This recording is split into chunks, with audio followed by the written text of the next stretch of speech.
Voilà. Mais parce qu'il n'a pas la connaissance. Parce qu'il n'a pas la connaissance. Voilà, c'est la connaissance qui fait qu'il n'a pas la connaissance du bien et du mal. Il est comme Adam et Ève au commencement. Donc, il marchait nu. Donc, voilà. Vous voyez, prenez n'importe quel enfant. Quand il marche nu, ça ne le dérange pas. Adam et Ève étaient comme ça. Comme les enfants, comme les petits-enfants que nous voyons. Voilà. Donc, c'est pour ça que un enfant, malheureusement, ça arrive. Quand il meurt, il rejoint le Seigneur. Parce qu'il n'a pas la connaissance. Voilà. Mais nous, étant grands adultes, nous avons la connaissance du bien et du mal. Donc nous avons un choix à faire et nous sommes revêtus du corps du péché. C'est le corps du péché, mes amis. On continue, on développe, on va comprendre pourquoi est-ce qu'il y a eu un cri, justement.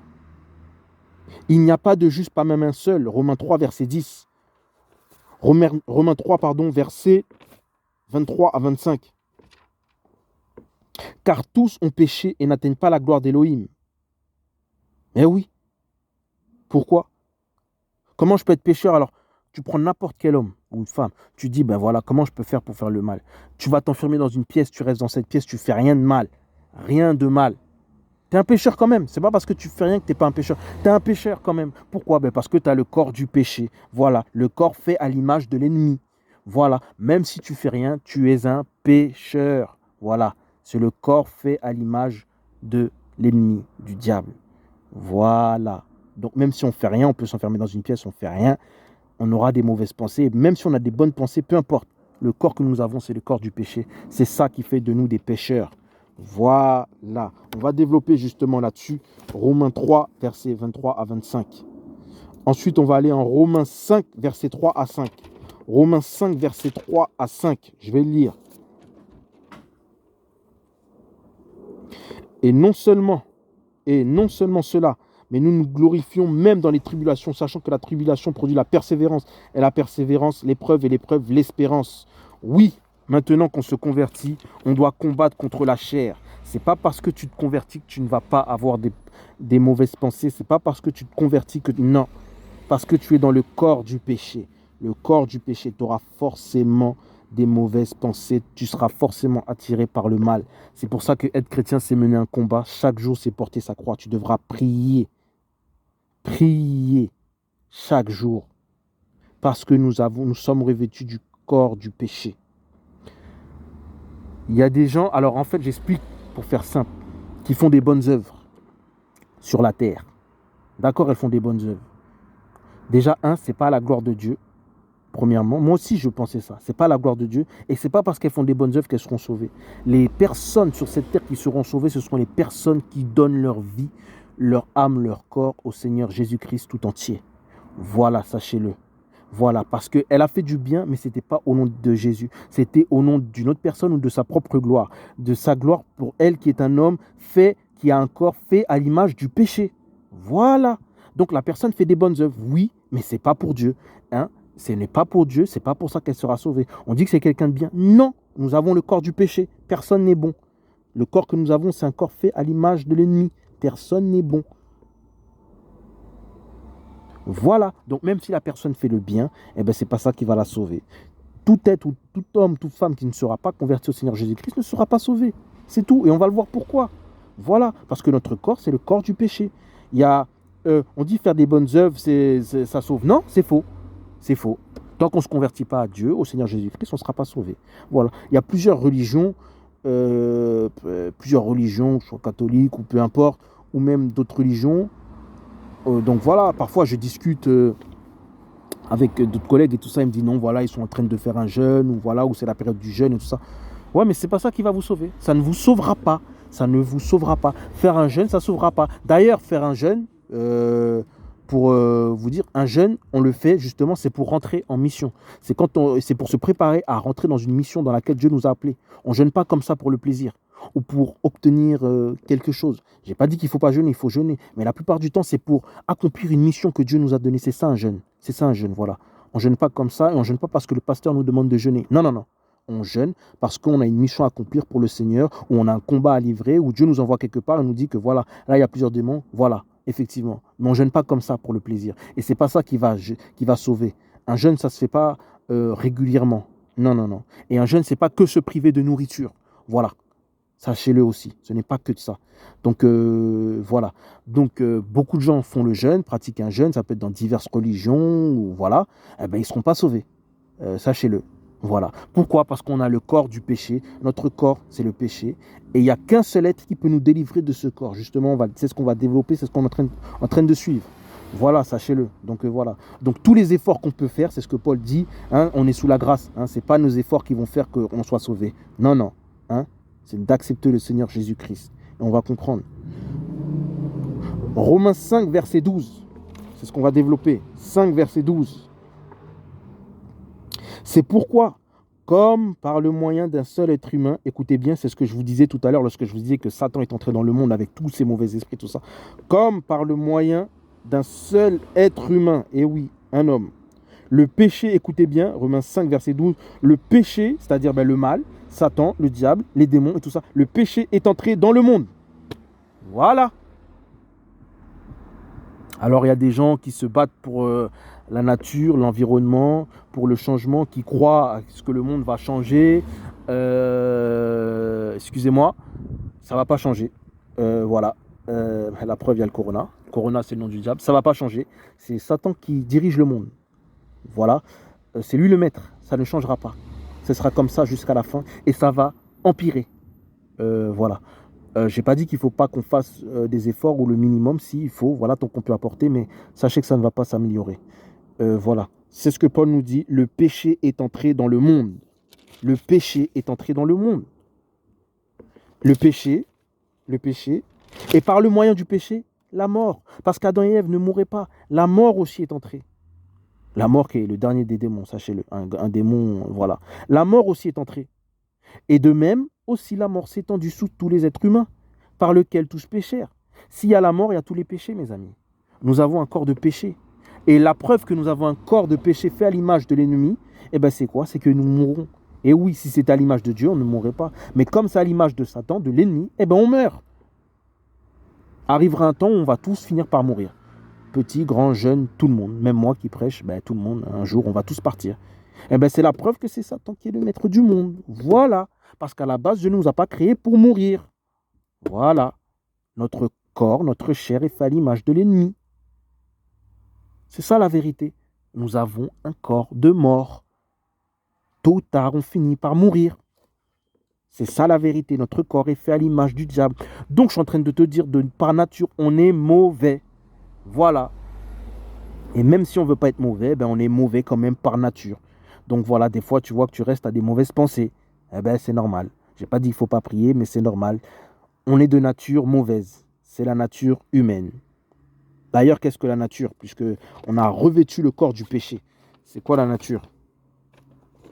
La nature, c'est l'ensemble des caractères et des propriétés qui définissent un être. En gros, notre nature, en fait, je relis, définition du mot nature, c'est l'ensemble des caractères et des propriétés qui définissent un être. Notre nature, c'est d'être méchant, c'est d'être mauvais, c'est tout. C'est ça notre nature. Donc la personne peut faire toutes les œuvres qu'elle veut, toutes les bonnes œuvres qu'elle veut, elle ne sera pas sauvée. Je sais que dans certaines religions on dit ça. Non, les œuvres ne sauveront pas parce que nous avons le corps du péché. Nous sommes soumis. Hein? Nous avons donné la puissance au diable. Nous avons le corps du péché. Tu peux faire toutes les bonnes œuvres du monde tant que tu ne te convertis pas au Seigneur Jésus-Christ, tu ne seras pas sauvé. Voilà, c'est ça la vérité. Tu peux faire tous les jeûnes, ça ne sert à rien de faire autant de jeûnes, tu ne seras pas sauvé. Pour être sauvé, il faut accepter le Seigneur Jésus-Christ et se détourner du mal. C'est tout, c'est fini, c'est la grâce maintenant. C'est ça la vérité. C'est pas parce qu'on fait des efforts qu'on sera sauvé. Et dans certaines religions, je sais, on dit plus on fait des efforts, plus on va. Non. On est sous la grâce parce que nous avons revêtu un corps de pécheurs. Nous sommes des pécheurs par nature. C'est notre nature. La nature, c'est l'ensemble des caractères et des propriétés qui définissent un être. Notre nature, c'est d'avoir le corps du diable, c'est d'être méchant. Nous sommes tous méchants. Donc, le thème, c'est le cri d'un homme et les méchants. Et les méchants deviennent innocents. Voilà, nous sommes méchants de nature. C'est ce que je veux développer avec vous. Nous sommes méchants de nature, frères et sœurs. Qu'on le veuille ou pas, qu'on fasse le bien ou pas, qu'on qu'on se batte chaque jour, qu'on reste enfermé. Peu importe, notre nature, c'est d'être à l'image du diable. Le diable est mauvais. Nous sommes méchants de nature. Voilà la vérité. C'est notre nature, c'est ça. C'est terrible. C'est pas quelque chose qu'on veut ou qu'on veut pas. C'est notre nature. C'est naturel d'être méchant. Voilà. C'est ça la vérité.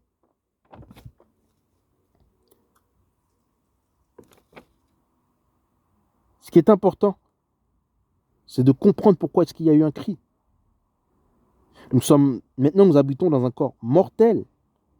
Romains 6, verset 16 nous dit que nous sommes esclaves du péché, esclaves du mal.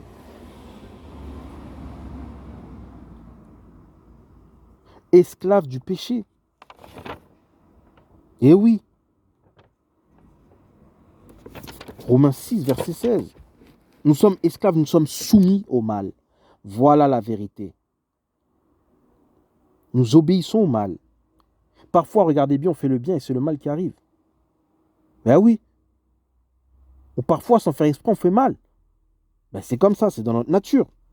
Comme Paul le dit, on fait le mal qu'on ne veut pas faire et on ne peut pas faire le bien qu'on veut. Hein? Comme il dit en Romains, hein, par exemple, Romains 7, verset 8. Hein? Car ce que j'accomplis, je ne comprends pas. Car ce que je veux, je ne pratique pas. Mais ce que je hais, je le fais. Or, si je ne veux, or si ce que je ne veux pas, je le fais, j'avoue que la Torah est bonne. Mais maintenant, ce n'est plus moi qui l'accomplis cela, mais c'est le péché qui habite où? En moi. Nous avons un corps de pécheur, le corps du péché. Je suis en train de te dire en fait que c'est normal, c'est notre nature. Donc il y a des gens qui vont aimer l'argent. Il y a des gens, c'est plus les femmes. On va être attiré par le mal. Il y a des femmes, par exemple, des femmes qui sont attirées par les mauvais garçons, des hommes attirés par les mauvaises femmes. Je sais pas moi. Regardez comment est-ce qu'on aime l'argent. On aime les belles voitures. Regardez le monde, c'est le mal qui dirige. C'est le mal qui dirige le monde, ça on peut le voir. Hein? On aime les gens qui ont de l'argent, qui sont adorés. Voilà. Quand quelqu'un est un bandit, méchant ou criminel ou qui tue, souvent il est adoré. Hein? C'est le mal qui est glorifié. C'est notre nature d'être méchant. C'est ça que je veux vous faire comprendre. C'est normal. C'est le Dieu de ce siècle. C'est ce que Paul dit. C'est normal qu'on soit attiré par le mal. Je suis en train de te dire que c'est dans notre nature. C'est pas anodin. On est mauvais de nature. On est attiré par tout ce qui est mal. Il y en a qui sont prêts à faire n'importe quoi pour obtenir ce qu'ils veulent. Il y en a qui sont prêts à faire n'importe quoi pour avoir une grande somme d'argent. On est attiré par les armes, tout ce qui est mauvais en fait. On ne peut même pas compter combien de personnes meurent sur Terre chaque jour. Donc voilà, à cause du péché. On aime le mal, l'homme aime le mal. C'est dans sa nature. C'est dans sa nature, c'est dans notre nature. Chrétien ou pas, hein, c'est notre nature. C'est pour ça qu'être chrétien, c'est porter sa croix chaque jour. On est attiré par le mal, par ce qui est mauvais. Regardez bien, plus il y a de l'interdit, plus on nous interdit de faire quelque chose, plus on a envie. Hein? Eh ben oui, c'est ça, c'est la tentation. Ben voilà, c'est ça. Plus on a envie, plus on va mettre de l'eau, plus on a envie justement de... Voilà, on est attiré par ça. C'est comme ça, c'est dans notre nature, c'est l'être humain. On continue en Romains 7, verset 18. Car je sais qu'il n'y a rien de bon en moi, c'est-à-dire dans ma chair, parce que le vouloir est à ma portée, mais je ne trouve pas le moyen d'accomplir ce qui est bon. On continue, car le bien, oui, que je veux, je ne le fais pas, mais le mal que je ne veux pas, je le pratique. Et là, or, si ce que je ne veux pas, je le fais, ce n'est plus moi qui accomplis cela, écoutez bien, mais le péché qui habite où? En moi. Eh oui. Donc, dans plusieurs religions, on te dit, voilà, il faut prier comme ça, il faut se mettre comme ça. Dans d'autres religions, voilà, il faut prier, il faut faire des œuvres, il faut faire ceci, cela. Il y en a qui jeûnent, il y en a qui prient. Écoutez, c'est faux. La seule chose qui sauve, parce que être chrétien, excusez-moi, être chrétien, c'est quoi? C'est pour le salut. La seule chose qui sauve, c'est de donner sa vie au Seigneur Jésus-Christ. Et oui, et on va comprendre en fait. C'est ça qu'on va développer. C'est ça qu'on va développer. Nous avons un corps de pécheurs. Notre corps tout entier est soumis au mal. Nous aimons le mal. C'est ça la vérité. Voilà. Alors pourquoi Jésus est venu sur terre alors. Pourquoi Jésus est venu sur terre? Pourquoi est-ce qu'il y a eu la venue de Jésus?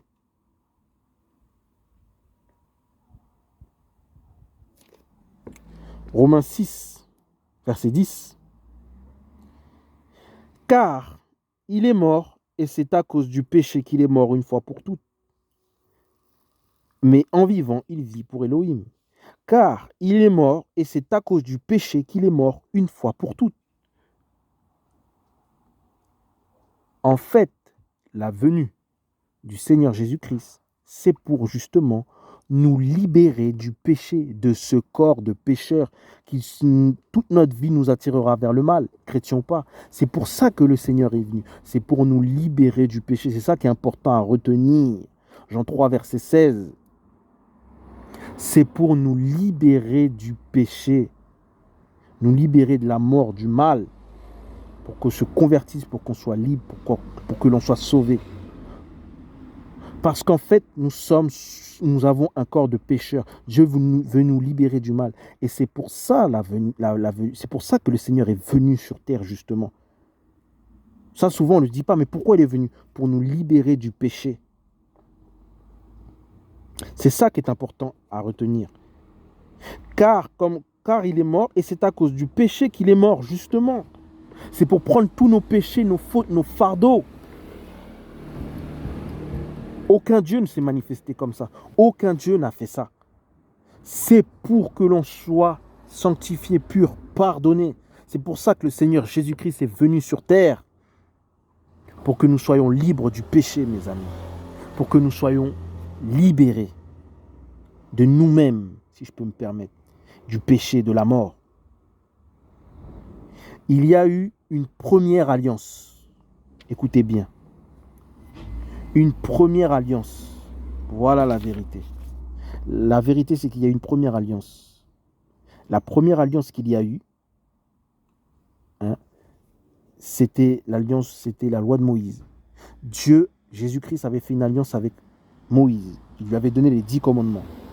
Et en fait, les Juifs, sachez-le déjà, justement aussi, pour faire une parenthèse, ce qui se passe, c'est que les Juifs, en Romains 10, verset 13, nous dit que en fait, les Juifs ne se sont pas soumis à Elohim. En fait, si vous voulez, les Juifs, en Romains 10, verset 13,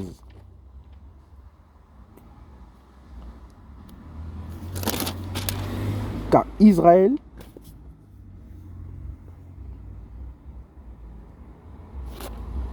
Romains 10, verset 13, je vais lire. Car ils ne se sont pas soumis.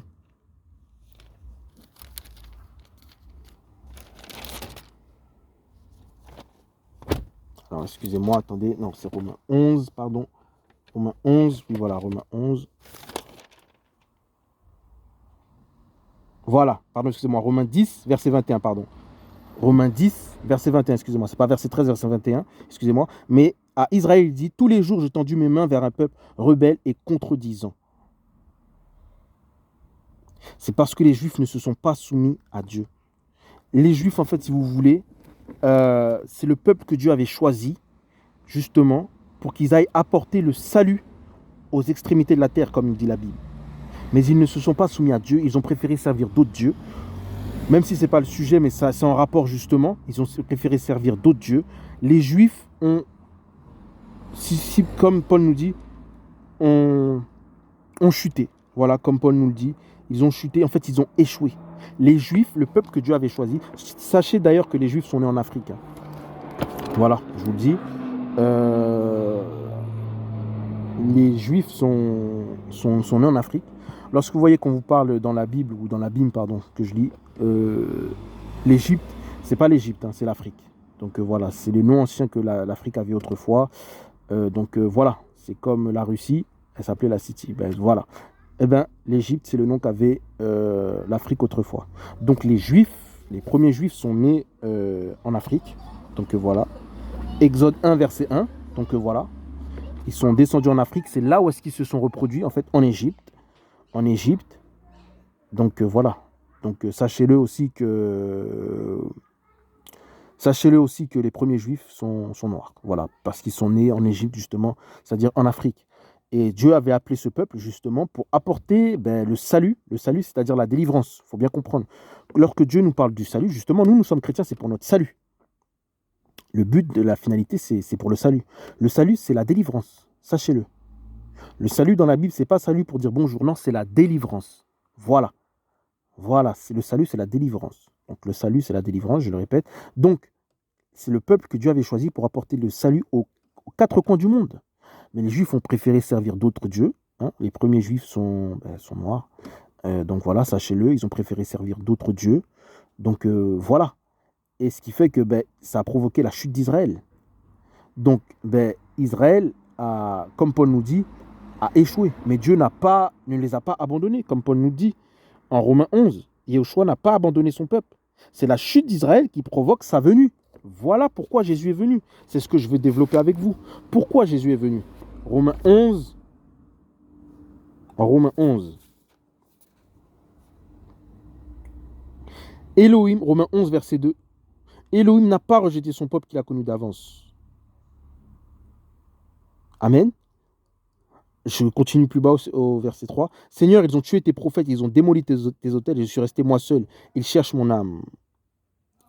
Amen. Là, ici, on est en Israël. On voit que les Juifs, en fait, ils ont tué les prophètes. Donc voilà. Or, si c'est par la grâce, ce n'est plus par la base des œuvres, mais autrement, c'est la grâce. Autrement, la grâce n'est plus la grâce. Mais si c'est sur la base des œuvres, ce n'est plus la grâce. Autrement, l'œuvre n'est plus une œuvre. Ainsi qu'il est écrit, au verset 8, on continue. Elohim leur a donné un esprit d'assoupissement et des yeux pour ne pas voir, les oreilles pour ne pas entendre jusqu'à ce jour. Et David dit que leur table soit pour eux un filet, un piège, une occasion de chute et pour cela leur récompense. Je dis, au verset 11 plus bas, donc ont-ils trébuché afin de tomber? Oui, effectivement, que cela n'arrive jamais. Mais par leur chute, écoutez bien, je suis en train de lire la Bible, on est en Romains 11, verset 11, mais par leur chute, et oui, c'est écrit, Israël a chuté. C'est le peuple que Dieu avait choisi pour apporter le salut, la délivrance, pour prêcher son nom. Ils ont préféré servir d'autres dieux. Écoutez bien, le salut. Donc, qu'est-ce que je disais? Que le salut, c'est la délivrance. Effectivement, le salut, et oui, c'est pas de dire bonjour, est accordé aux nations pour exciter à la jalousie. Voilà la vérité, c'est que les Juifs ont chuté. Dieu, c'est la première alliance, avait choisi Moïse et le peuple juif pour apporter au monde entier. Parce que Moïse, il faut comprendre que Moïse voyait Dieu. Moïse parlait Dieu, Moïse était juif. Voilà, on était en Égypte, Moïse était juif. Il n'y a pas un homme, comme c'est écrit dans la Bible, qui a vu et qui a parlé avec Dieu face à face. Et ça, c'était aux yeux de tous. C'était aux yeux de tous les Égyptiens, africains. Donc voilà, aux yeux de toute l'humanité. Moïse parlait avec Dieu face à face. Comme on peut parler avec un être humain face à face. Moïse était tout le temps avec Dieu, tout le temps rempli de la gloire du Seigneur. À un moment, on te dit que la gloire de Dieu reflétait, frappait, resplendissait sur le visage de Moïse. Il n'y a pas un homme comme Moïse qui est resté dans les seins du Dieu vivant, le Seigneur Jésus-Christ. Non, c'est de ce prophète-là que Moïse parle lorsqu'il dit « Il vous enverra un prophète ». Il faut savoir que Jésus était homme et 100% Dieu également. C'est de lui dont Moïse parle. Aucun homme, même jusqu'à la fin, ne sera comme Moïse. Bien que Dieu a dit que les prochains qui vont venir vont faire des miracles. Mais aucun homme, à part Moïse, a parlé comme ça, face à face avec Dieu. Et ça, c'était aux yeux du peuple et aux yeux des Israélites. Les Israélites voyaient Dieu. Mais seul Moïse pouvait monter à la montagne, mais il voyait Dieu. À cette époque-là, Dieu ne se cache pas. C'est Dieu qui est venu en Israël et qui est venu en Égypte et qui a sorti Israël de là, avec sa main puissante. C'est ça qui est important. Et ce peuple que Dieu avait choisi pour apporter le salut, comme Paul nous dit ici, ils ont chuté. Ils ont chuté. Ils ont chuté. Dieu voulait que le peuple juif apporte le salut. Ils ont chuté, ils ont préféré servir d'autres dieux. Effectivement, en Égypte, on pratiquait beaucoup de sorcellerie, de magie. Aussi, vous me direz. Et donc, comme ils ont chuté, c'était la première alliance, c'est-à-dire la première alliance, la loi de Moïse. Désormais, leur chute a fait que Jésus vienne sur la terre. C'est ça qui est important. Donc, on ne sait pas pourquoi Jésus est venu sur terre. Pourquoi est-ce que Jésus est venu sur terre? Eh bien, pour faire le travail qu'Israël n'a pas fait. Il avait demandé, justement, il avait suscité Israël pour apporter le salut aux autres nations. Ils ne l'ont pas fait, ils ont préféré servir d'autres dieux. Alors Dieu, Jésus-Christ, est venu lui-même apporter le salut aux autres nations. Voilà, c'est parce que les Juifs ont chuté. Voilà, c'est pour ça que Jésus-Christ est venu. C'est ce que Paul nous dit. Eh oui, c'est ce que Paul nous dit, c'est ce qui est écrit. Que cela n'arrive jamais, mais par leur chute, le salut est accordé aux autres nations. C'est pour ça que Jésus est venu sur terre, parce que Israël a échoué. Israël n'a pas accompli la mission qu'il devait faire. Alors il est venu sur terre pour accomplir cette mission. Alors il s'est offert lui-même comme offrande. Voilà, il a offert son corps. Et quiconque croit désormais est sauvé. C'est pour ça que Jésus-Christ est venu sur terre, pour nous racheter de nos péchés et de nos fautes, et pour nous délivrer de ce corps qui est fait à l'image du diable. Voilà, c'est parce que les Juifs ont chuté. Et oui, le peuple juif qui est né en Afrique. Voilà, c'est pour ça. C'est ça la vérité. C'est ça la vérité, c'est pour ça que le Seigneur est venu. Donc, le cri d'un homme et les méchants deviennent innocents. Nous sommes tous méchants, nous sommes tous sous la condamnation, comme nous dit la Bible. Toute la condamnation. Tous sont condamnés, pardon. Toute l'humanité est condamnée, pardon. Nous sommes tous sous ce poids parce que nous avons un corps charnel, un corps mortel. Comme il avait suscité les Juifs, le peuple, avec Moïse, pour apporter le salut, ils ont chuté, ils ont échoué. Il est venu lui-même. Et désormais, ce sont seuls ceux qui croient en Jésus qui seront sauvés. Voilà la vérité. Donc, il est venu pour prendre tous les péchés. Donc, le cri que le Seigneur a poussé, c'est pour que l'on soit sauvé. Le cri d'un homme et les méchants deviennent innocents. Nous sommes tous méchants de nature. Nous avons le corps du péché. C'est pour que nous soyons sauvés, délivrés, le salut. C'est pour notre salut, afin que nous allions voir le Maître au paradis. Voilà pourquoi est-ce que Jésus est venu sur terre. C'est très important de souligner. C'est pour les péchés. Il a pris les péchés de toute l'humanité. Jean 3,16. Voilà. Et son Fils ici, il n'y a pas de Trinité. C'est la même personne. Dieu est Père, Fils, Saint-Esprit, c'est la même personne. Fils ici, c'est une façon de dire, c'est une parabole pour montrer justement à nous qui sommes des hommes comment nous devons vivre, comment nous devons nous comporter. Voilà, c'est ça le Fils, c'est une sorte de parabole. Donc voilà, Jésus, Dieu, le Saint-Esprit, c'est la même personne. Voilà, Jésus est à la droite de Dieu, Jésus est à la droite de lui-même. Il n'y a pas de Trinité. Hein? Voilà, c'est la même personne. Il n'y a pas le Père, le Fils et le Saint-Esprit. C'est tout en un. Dieu, le Père, le Fils. Non, c'est Yeshua, c'est la même personne. Voilà, c'est ça qu'il faut comprendre. Voilà. Donc, quand Dieu crie, Père, Père, pourquoi tu m'as abandonné? Il parle à lui-même. Voilà. Dieu, il fait ce qu'il veut, il est Père, il est Esprit, voilà. Il parle à lui-même. Voilà. Il parle à lui-même en tant qu'esprit. Il est dans la chair, il parle à lui-même. Pourquoi est-ce que Dieu a crucifié cette chair? Il faut que la chair elle soit crucifiée parce qu'elle n'est pas à l'image de Dieu. Voilà. Il faut qu'on crucifie, qu'on porte sa croix chaque jour. Elle n'est pas à l'image de Dieu. On doit crucifier notre chair. C'est pour ça qu'il a été crucifié. Voilà. Au niveau des 7 points vitaux. La crucifixion, le moyen de torture le plus douloureux au monde. Voilà. C'est pour ça qu'il a été crucifié. Voilà. Pour prendre les péchés, justement. Tous les péchés dans son corps. Le Seigneur pousse un cri.